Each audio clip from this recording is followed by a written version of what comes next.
Welcome to On Marketing. This is a show where we explore marketing's first principles, mental models, and my favorite, contrarian takes.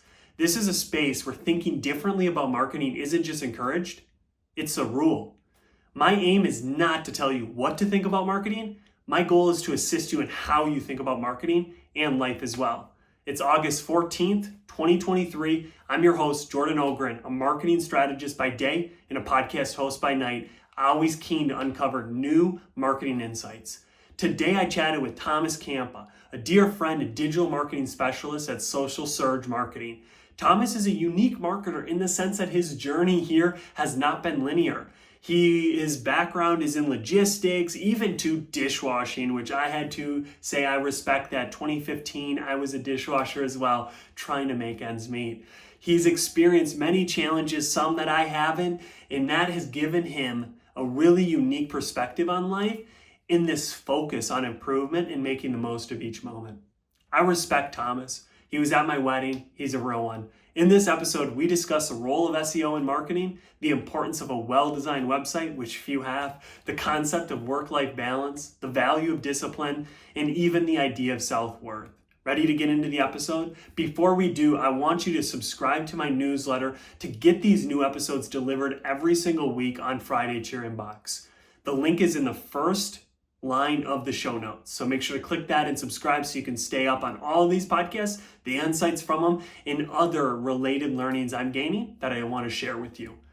Also, a reminder that if you're watching this, you can listen as a podcast. And if you're listening as a podcast, you can also watch this on YouTube. So whichever works best for you, please do that. And finally, opinions shared in this podcast are the individual views of the host and the guests, not representing their employer or associate organizations. This content is intended for information purposes only and should not be taken as professional marketing guidance. Listeners should act on this information at their own risks.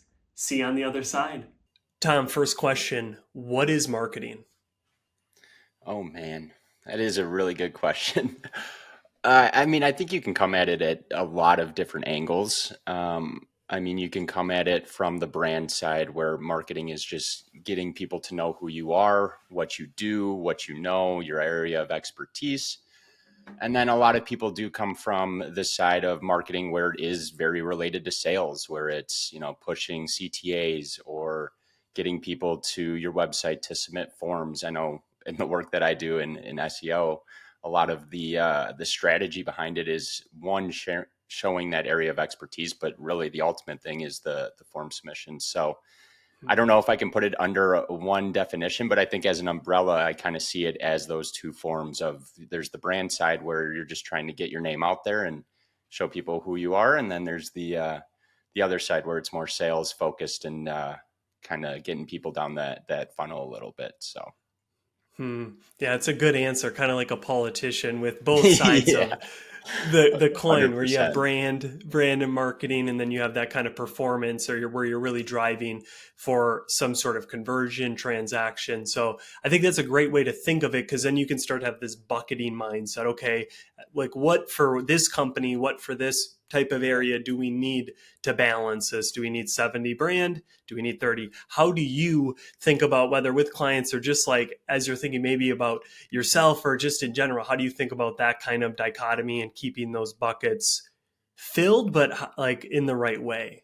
Yeah, I think when it comes to clients, a lot of our work, especially like onboarding new clients, is we're figuring out where they're already at within, maybe it's their business journey as a whole, or kind of the season that they're in. Is it business growth or is it, rebranding?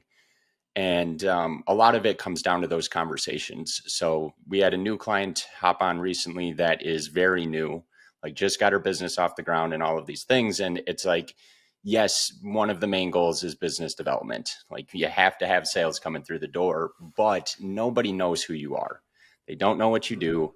So a big portion of what we're doing early on is just that brand building, is getting people to know who you are, recognize the name, the content, different things like that. So a lot of our strategy, or the way I look at it from a client side, is having those good conversations with them of, hey, is this a season where you're really pushing for business growth, sales, form submissions, whatever the case may be? And if that's so, then we'll put our time and energy there. But I do always caution them that if that is the case, I hope you have a good brand built already. Otherwise, we might need to split it a little more evenly than you would like until we get that brand pretty solidified for you. So that's the way I see it for client base. For myself, it's very much I'm brand heavy. Like I'm not a big sales guy. As much as I work in marketing and have done different Me too. things, branding is my forte. And I think, as many people know nowadays, branding kind of can build that sales funnel for you. I mean, so much of marketing in my head is just being authentic, and that's with your brand. And so I try to explain that to clients as well, as like, hey, we might be doing a lot of brand stuff, but that will come with, again, whatever your desired outcome is, form submission, sales, whatever the case is. So yeah, I mean, for myself, I'm much more of a brand guy. I'd probably be like Yeah. 99.1 if I could, but it depends Yeah, on the week. no, I feel you on that. So something I think as you were talking there, something that popped out to me is kind of the interplay between them where, to your point, you can't go performance in the sense if you don't have brand, if you don't have some of that, because someone sees an ad, unless it's something like a sock, someone's going to click on your page, see kind of what are you about. There's no content. There's none of that. That's sometimes different. And obviously it's going to run the gamut if you're B2C selling socks, as I said, or you're B2B selling, a $10,000 or a large contract. It's going to be totally different in how they play with each other. I might not care if you have any kind of content or any of that Yeah. brand if I'm buying underwear per se. Now, if I'm buying something else, it might be totally different. So I really like that because I think a lot of times people are great at ads or they're great at brand and they don't realize that the other could help if you're able to either outsource it or learn how to kind of run ads if you have really good brand, because it's like they're going to love it, the right people, because we've nailed that. Or, hey, we're really good at ads, but our brand kind of just sucks. No content creators, nobody's doing anything. So it's hard to like learn more about us or what we're up to. Yeah, and one big thing that or at least I've found over, I mean, I've been in marketing for a couple of years now, but still feel brand new. But one of the things, especially early on this year, that we found with clients particularly is we were getting stuck in a very repetitive kind of marketing strategy. So whether that was, hey, we just post 2 blogs a month and we make sure the site's good from an SEO perspective, right?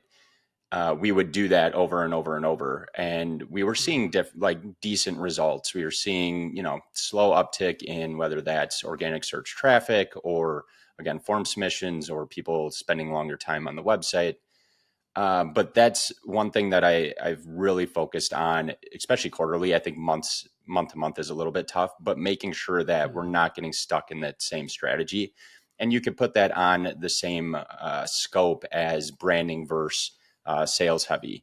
Is one quarter, again, maybe it's a busier season, like you can push those sales and that should be your main focus. But other seasons, maybe branding is a good way to spend your time because you're not expecting too many sales, or it's just seasonality for a company. And what's the point of pushing sales if you know for a fact that you probably aren't going to have a high volume, and you could spend your time in a better way with producing more content, with maybe a website redesign, maybe getting that ads content kind of narrowed down to what you want. So I think that's another way that I look at it, is I don't want to get in a repetitive cycle. I want to make sure that we're spending the time as we should within the season that we're in. That's good. And that's kind of at the heart of this podcast. And just as a contrarian, thinking every time you do something. So to your point, right? It's like, okay, this is a busy season. There's going to be more people willing to transact. Should we run more ads? Should we kind of shift this percentage to more performance? Yeah. I think that just comes down to that thing of like using your brain and thinking. And that's a wonderful thing about the brain, is it does these things autonomously. It can run and just say, we're going to do this. We're going to do this. You don't think about it, right? Yeah. I don't think which hand grabs the knob. I just grab it with my right hand. But I think there's importance in certain moments to be like, why are we doing this? Should we be doing this differently? And that's kind of at the core. What I'm taking away of your answer is kind of, it depends with clients, with the season and the time. So many times it kind of depends, and you have to think through it from kind of a first principles. Yeah, the classic slow down to speed up, I think, is just an easy way to put it. And that's why, I mean, quarterly we have an internal meeting specifically for our SEO team of, hey, let's see what the stats are. Let's see how everybody's doing. And do we need to make that pivot? And sometimes you don't. Sometimes you're doing the right thing. So why change? Keep But going. yeah, I think it's important to take that time, like you said, to think through things instead of just having your brain on autopilot Mm. to, you know, have your strategy be the same old, same old. So Yep, yep. To refresh, you have to think, and even if you keep it the same, at least you're thinking to keep it the same. I like that. What's a thought or a belief you have that maybe is different than the majority, or maybe sometimes you bring it up and people kind of disagree or they take a different stance? Is there anything you believe about marketing, or you have ideas or thoughts around marketing that sometimes they just don't resonate with as many people as you think they should? I mean, the world that I work in is SEO, and I know a lot of people believe that might be dead soon. I think that's one that I could take. Some people think Yeah. SEO is going away. I think it's just evolving, and that could be Mm, even to the point of um, how do I want to say it? Just like the voice searching, whether I'm using an Alexa or mm, Siri or whatever the case is. Um, that's a so good I point. think that's kind of maybe my hot take there.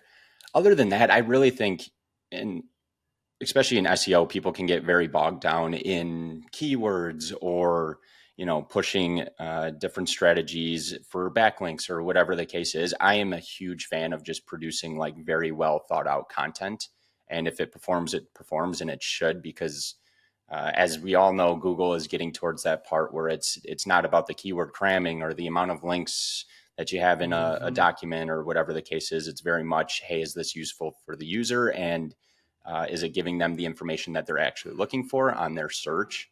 So I don't know if a lot of people would disagree with that, but I think there are certain people that are still kind of stuck in the, we'll say, old ways of very much the keyword cramming or making sure links are, Mm. there's a ton of links.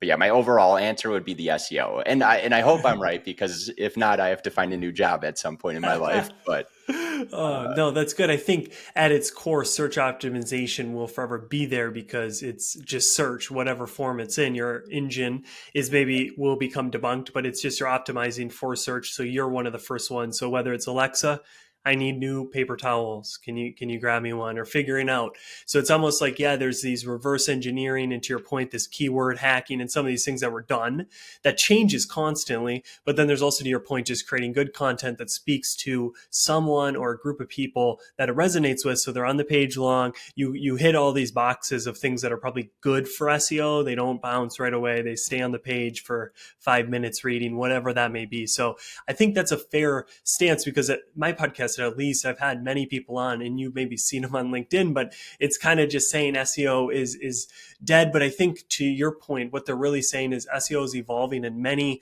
people's approaches isn't evolving at the same speed as that. Do you agree with that? Do you see people kind of struggling to catch up to some of these like new ways of doing it, where, to your point, Google isn't ranking as much for the keywords? They're more what's great content, what's that, and people are struggling to phrase SEO in that way? yeah, I think I don't know if people are struggling to, evolve. I think they're struggling to figure out what evolving is. Like, and I Hmm. see this for myself as well. A lot of the research that I do, especially with Google these days, has been there's a lot of ups and downs for us SEO folks with Google updates that maybe they don't state as an update, and they just kind of go do it silently. But I think it's trying to start to figure out what that evolve is. I think a couple of years ago it was very Hmm. much right, the blogs and again, good content, things like that. And I think we are at, or maybe close to, kind of a pivot point where it is maybe it's more video for Google's, or for organic searches, or more images, Hmm. or I don't know. I don't know it either, or more voice. But I think we are starting to get to that pivot point of, obviously there's AI that's very hot these days, things like that, that I don't even know yet. And I think a lot of people are struggling to figure out what that pivot is. And then once I think a couple people figure it out, for that are certain about it, I think a lot of people will make that pivot pretty quickly. Um, Hmm. but you even see it in That's terms of like Google Analytics 4 came up, and the amount of websites that were not transferred over to Google Analytics 4 before Google Analytics 4 was supposed to be the only thing out there was pretty insane. I think it was like 70% of websites waited until like the last day to transfer. And I think that's Wow. very similar to what you see in SEO, where it's you have some of these early adopters that are starting to make that pivot towards whatever the new quote unquote thing is. And once it's figured out and people are like, well, I have to do this now, then you'll start to see that. But Mm. um, I don't know if all of us or many of us know what that is yet. Yeah, that's really well articulated. Just kind of like understanding what that evolution is, or the near impossibility to understand what it will. Because I'm guessing people before where we're at now with search, when like, they were using Yahoo or these different types, when then Google disrupted search, or just so many ways. Because you can argue now ChatGPT or some of these generative AI is going to replace some of these searches that aren't maybe as like I need to read a full article or whatever. But then it's also like, how do you hack it? Where, because I've done this before. Hey, ChatGPT, can you give me 5 of the top resources on women's leadership or something? If I'm writing something on that, how do I become one of those top resources? I think that's where, so it is to your point, evolving so quickly or just so kind of ubiquitously, if that's a word, that you can't really understand where it's at or like where to pinpoint it. So you just have to always, and I think again, that goes to what I said before. It's the core of this show. It's like the only way you can stay kind of current is to always go back to first principles, have this strategy, have kind of that ecosystem, have things that you're able to lean on that you guys have that I've read about, and just those things where it's like, okay, these are first principles. We can build the trends or what's new upon this. Yeah. And I think that's really 100%. powerful. And in what's kind of this show's all about. So I I think love that. that's I think that's perfectly put. It's we, or at least myself, always believe that it's just doing good SEO or good marketing in general, and it's using that extra time that hopefully you have to start to make that pivot or understand what the new Mm, trends are or what the next move you should make. Maybe it's changing up your strategy in terms of, like you said, trying to rank or try to get into ChatGPT for being one of those top resources. But I think you need to have that foundation. I do see a lot of people try to make a pivot and they just kind of, wipe away even the basement and the foundation of their building, and they just try to jump on this new thing. And if they mm, hit it, it's great for them. But if they don't, it's going to really tank a lot of your results in terms of, SEO, website traffic, but then ultimately, right, that's sales, website forms, etc. So I think mm. having that good base is a great way to put it, and then just kind of testing as you go.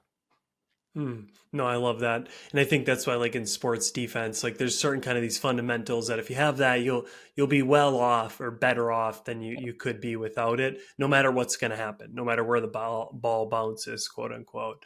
Yeah. What's something I'm sticking on this SEO topic because again, we've had a lot of shade on in season 1 about Yeah. podcast or on SEO, and it's interesting to have you. I mean, we had one of your co-founders on air, so that was cool as well. He was obviously pro SEO, but what's something within SEO that people aren't talking about enough, or not enough marketers maybe know about it or are thinking about it, that we can step away from trends or whatever, but maybe it's a trend, but regardless, it's just like it needs more attention by marketers, and I wish more people put focus on this in SEO or websites or anything kind of around that game.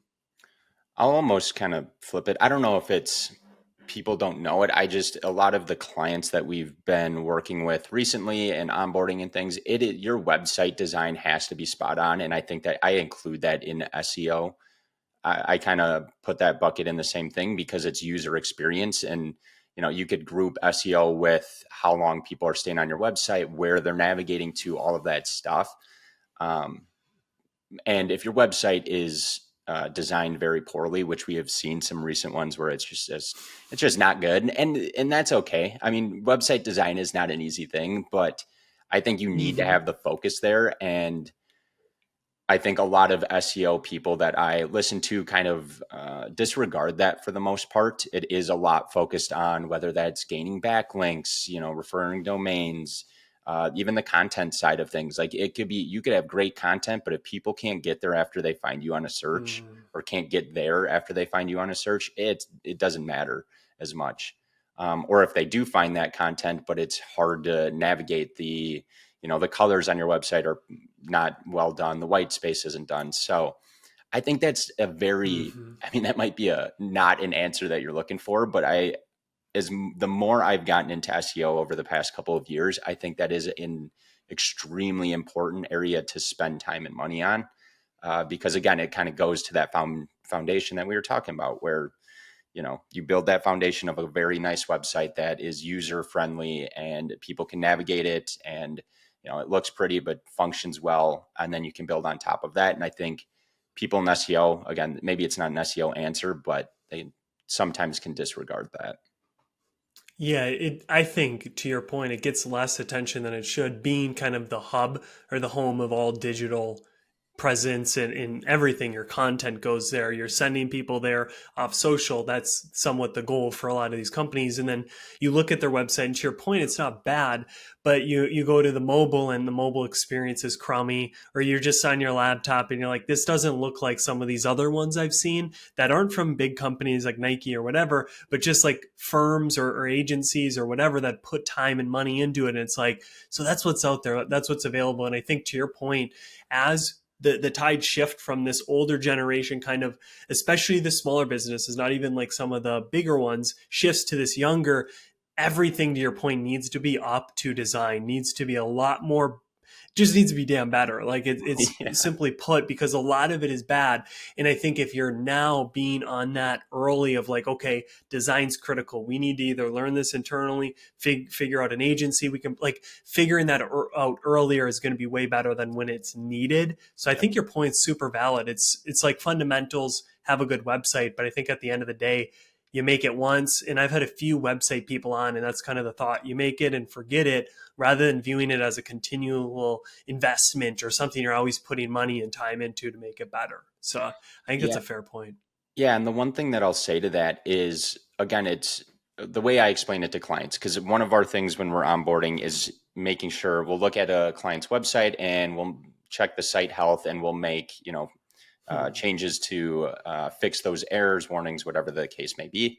And sometimes we'll get a question of why are we spending so much time on the front end doing that versus trying to get, more content up or work on backlinks or whatever it is. And my answer to them always is, how quickly will you click off a website that does not load for you? And most of the time, and I'm not even talking their website, I will ask them that question of how long does it take for you to exit a website and go to a new one if it doesn't load, or if images aren't loading, etc. And their answers are always pretty quick. They're like, yeah, of course. Why would I stay on a website that's not loading? And it's like, exactly. This is why we spend the time on the front end for SEO purposes, to fix the website if needed, to maybe make a few website design changes that just make the experience flow better. Because people, even if we're getting people there, because we spent the effort doing that early on, like you wanted to, we could get people there and they could be gone just as quick. So that's always something that I try to talk with clients about is, hey, we want to make sure that everything is operating great for when people do get there, and for when we do, hopefully, gain more organic search traffic or paid traffic or whatever that case is. We want that experience to be good, not just, hey, here's more users to your website, but that's ending up in like less form submissions, less sales, et cetera. Because I think that's a tougher conversation when you talk to a client saying, hey, traffic's way up, but sales are the same. And a lot of that reason could be because people are bouncing from your website really quickly. Or, I mean, that's one reason, but that's kind of how I explain it for them. You're focusing on repairing the bucket versus just pouring Yeah. more water into it with the big ass hole Yeah. on the bottom of it. Yeah. And trying to run quickly. Why does the disconnect happen between what we experience, to your point? I'll leave a website if it doesn't load in 2 seconds. But then we have a disconnect when maybe we've never visited our website, but I hope we've gone to our website and had a different experience. That's very common with people in marketing. I know what I like in marketing, but I'm going to do marketing that I don't like, not really catching that. Do you have any thoughts on like where that disconnects? Why are we delusional with like our own stuff when we know what we like and don't like in the wild? I think we're just biased. I think that's an easy way to put it. I think we've had this conversation, right? I think you looked over my personal website and gave me a few notes. And the initial thought that I had was, I am not changing that at all. I love that. And it's so true. And that's even tougher for companies that maybe have a board or, they have a marketing team, but they're working with us as an agency because we can give them these recommendations. And maybe it's something they spend so much time and effort on that it's hard for them to make that adjustment or to make the change or, disregard it completely. So I really think that is it, that we're just a little bit biased with our website.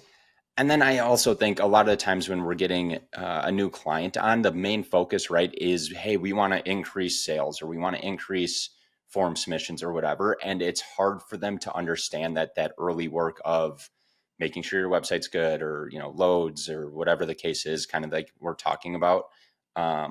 It's hard for them to understand how that will impact it, kind of like what I mentioned just a little previously. But I think that's a tough thing for people to wrap their head around when it's like, hey, we should just be getting going on website sales or website form submissions or sales, et cetera.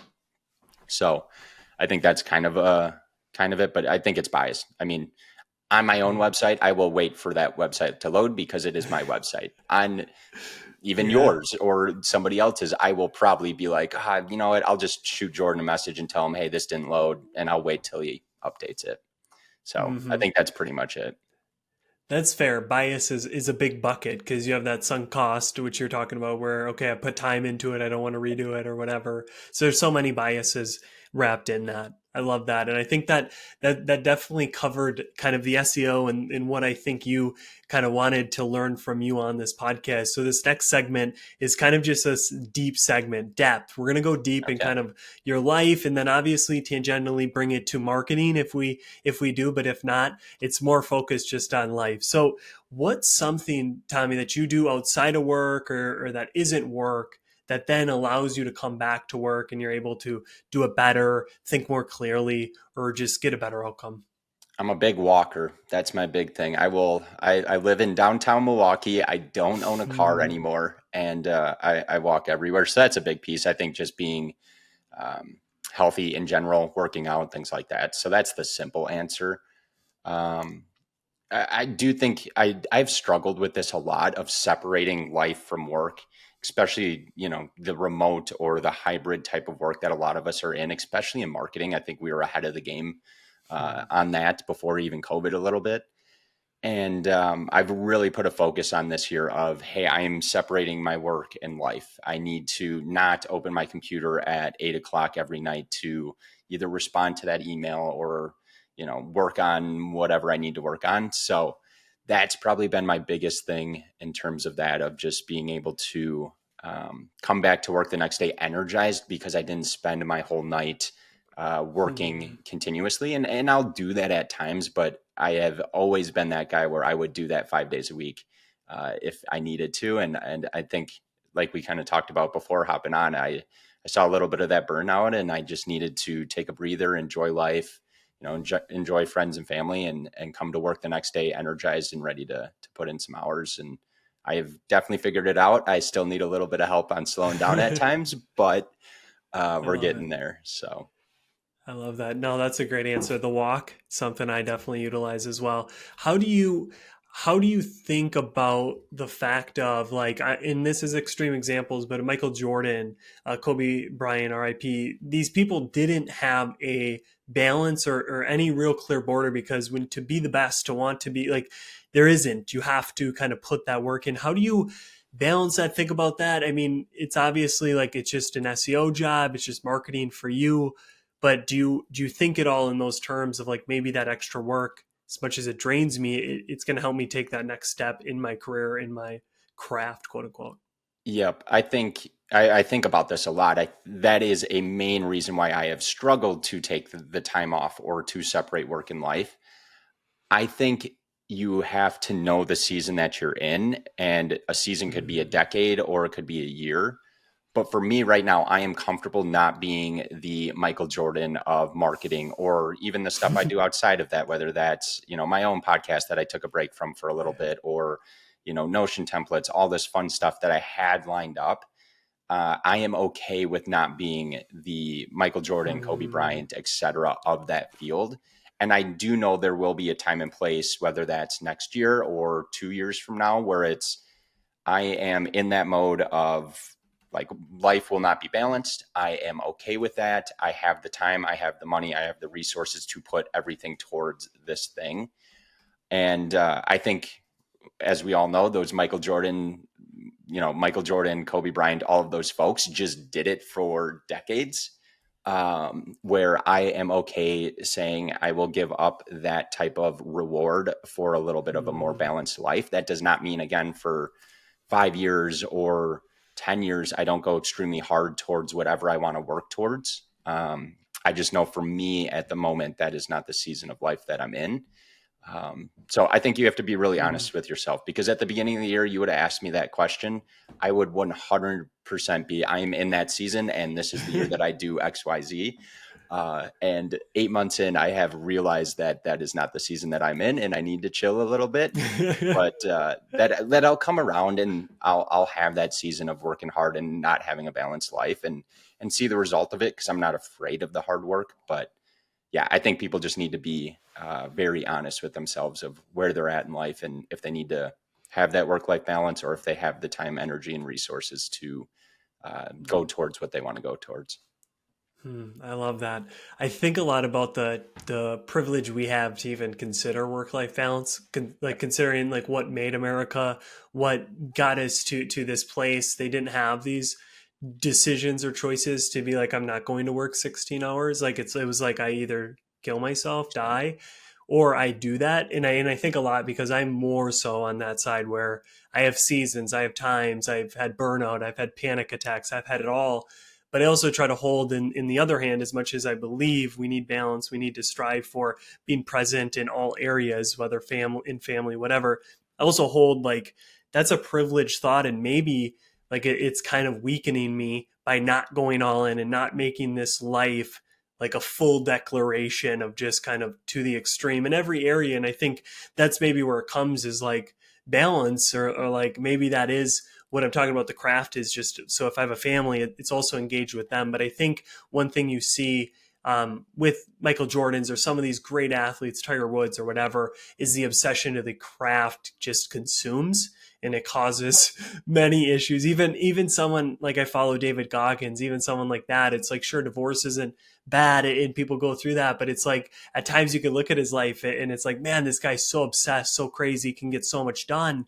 He also has so many like struggles that this obsession may like you didn't think about it, but it was an unintended consequence almost. So Yeah, I lean towards you. I think that's an important piece to really nail down, is there are those trade-offs. It is so easy to look at a Michael Jordan and admire him for the work that he put in, for the decades of just grinding and, like you said, just honing that craft, mastering those skills.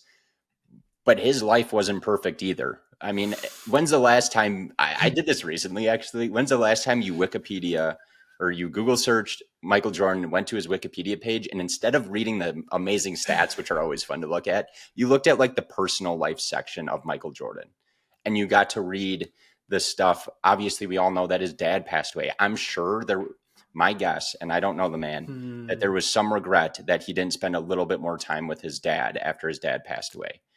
Or whatever thing. I don't want to dive too hard on Michael Jordan. I'm a huge fan. No, but there is that piece where I'm sure people have found a little bit of, whether that's regret or they just struggle in their own head of, I wish I maybe would have done this a little bit more. So again, there's seasons for everybody to double down. I am 100% with you that I think it is a huge privilege to be able to even think this way of, do I need time off, or can I double down? Because even in the world we live in today, you don't have to go through our, US history, even different countries and stuff. I mean, people have struggled and are struggling, and it is certainly a privilege, but I think it's not a bad thing to be privileged in certain areas. I think it's okay to accept the fact that you have that privilege and to use it to your best. And some people use it to their best, and that's helping out others to hopefully have the same privilege or close to. But I struggle with that fact too of, man, am I wasting my time when I'm not working hard or not doing something to help others or whatever the case is. And as my sister always says, you can't pour from an empty cup. So at times you got to fill up a little bit.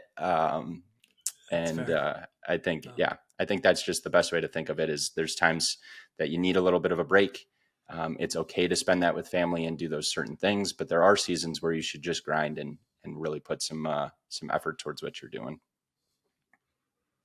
Yeah, I like your point about privilege. You don't really get to decide as I'm writing this like human operating system guide. You don't decide what operating system you start at. Your parents, your upbringing, all these things can bring you there, and you really have a few options. And one of those is to kind of like hate yourself because of your privilege. So like suffer because of it, or to your point, make the most of it. Do good with it. But obviously there is a thin line, I think, where what's becomes obsession to your point of the Michael Jordan, which I think is very true because we only see the highlight reel of these individuals, that there's usually a trail of sadness, regret, certain things. But then there's also the flip side of there's so much regret on the deathbed of I wanted to write this book. I wanted to do this and I never did because it would have took 2 hours after work every day for a year or whatever. And many people, sadly, to your point of getting honest, they're not really willing to make that sacrifice. And I think that's a hard truth that some people have to swallow. But I think there's a lot of people that haven't, and I think they could achieve so much more. So this is that to the 2 to 3 people listening. If you're one of those, this is that push to do more. But that was a great kind of little discussion on an interesting topic. I think right now with remote work and hybrid, it's becoming more prevalent for sure. 100%. So, Tommy, if you got to give one virtue, one value, so if you think about like courage, love, justice, discipline, all of these things, if you could instill one in every single person, so every single person gets this value, they wake up tomorrow and they're maybe not led fully, but they have this value within them and it's in their compass that they're living their life now with this new value added as a north, south, or east. What is a virtue? What is a value you would bestow upon us? It's a really good question. I think it's really tough to narrow down. I might be a little bit, I think it's just playing into what I am and who I am, but I think discipline solves a lot of problems. And the Hmm. reason I say that is because when I am disciplined, that means I am better for myself, right? I'm working out, I'm eating healthy. And when I do that, my mind's at a better place, which also means that I am probably showing up for those who I love and that I care for. So I think it kind Hmm. of flows into, I was very much going to say, just like loving or being caring towards others. But I think that discipline very much goes into that because the way I see it, discipline is if I say I'm going to do something, I'm going to do it. Hmm.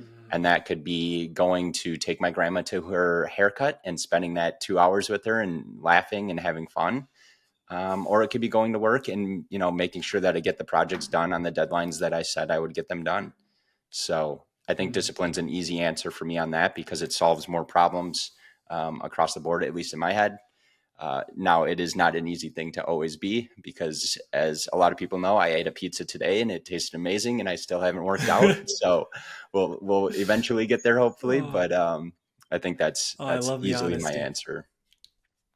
That's great. That's great. And your example with the grandmother was very specific. I feel like you're kind of just the number one grandchild out there bringing grandma to these places. I love it though. It's true, right? Discipline leads to love. When I say I'm going to be there for you, I hold to it, and I think discipline is a cardinal virtue for a reason. It is one of those driving forces. So that's a great answer. The final question, following this line, following this kind of train of thought, you can stay with it or you can diverge to a totally different thought. But if you got to incept an idea, so if there was this movie called Inception. It's all about where they go in the brain, they incept ideas. Tomorrow I wake up and I say, that idea they incept is mine. I'm going to sell my company. I'm going to do whatever. What is that idea that you would incept in every mind? So whether it's about life, about marketing, something that we talked about here tonight, or something new that you just think I want them to wake up tomorrow and believe this idea, this belief to be theirs. I mean, I could get really deep with this. I don't know if I want to take it that far.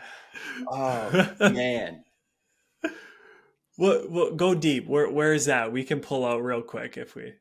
Yeah, we might need to. I think the big thing is that everyone is like worthy, and whatever that means to you is good enough. I mean, I'll be honest. I've struggled with mental health at times. I think we all have. Again, maybe that's just the generation that we're living in, and we need to toughen up a little bit. But that's for a different discussion. But I really think that a lot of people just struggle to, even if they are happy, still struggle to find worth in what they do, how they live, what they stand for. And I think that is the biggest thing when you can. I mean, I've had times where I wake up and I feel great about what I'm doing, who I'm with, what I stand for, the words coming out of my mouth. And in my head, that's feeling that I have some worth to how I'm living. Um, Hmm. so kind of jumping on the back of that discipline thing where I think that solves a lot of issues for folks if they just feel worthy, and not everyone will think you are. But at that point, if Hmm. you believe that, you don't need the acceptance of everyone else. You feel that self-worth, and you go about your day at a different tune, different pace, and different music in general. So that's my deep answer, at least. But I love that. That's great. I think worthy is something that I frame a lot in this kind of fill in the blank of I'll be worthy when. And I think if you can think through that, you'll start to really uncover some dark truths about when you think you'll make it. And the sad thing with that is our ideals, that fill in the blank, that when is constantly changing. So I'll feel worthy when I make $1 million a year. I'll feel worthy when I get married. I'll feel worthy when I have kids. That goalpost just keeps moving until you can define that worthy. Just, and I think some of the things you're saying I agree with, but I think you can take it to an extreme of just like this pure I am. So if you're not worthy with the I am, nothing that comes after that will matter. And let me explain that. So like I am a marketer, I am Jordan, I am a husband. If I don't rest in that I am, none of like that other stuff matters because I'll always fail there. Whatever you want to take it religious, you'll always sin. If you're something else, you'll always kind of come into this place where you fall short. And I think it's so important to just be worthy in the I am, which never changes. Whatever that is for you, the universe, the I, for me, God, whatever that may be. I think if you really take down to like, how do I overcome worthiness or like get there? I think you have to never extrapolate your worthiness to something that you're doing or being or whatever, because that will and can always end. But the I am can't unless you die. And then there is no point like of being worthy because like you're dead, quote unquote, I guess. yeah. What are your thoughts on that kind of mini rant that went maybe a step deeper even than you went? Yeah. Again, we could probably go down a hole on this one. I just,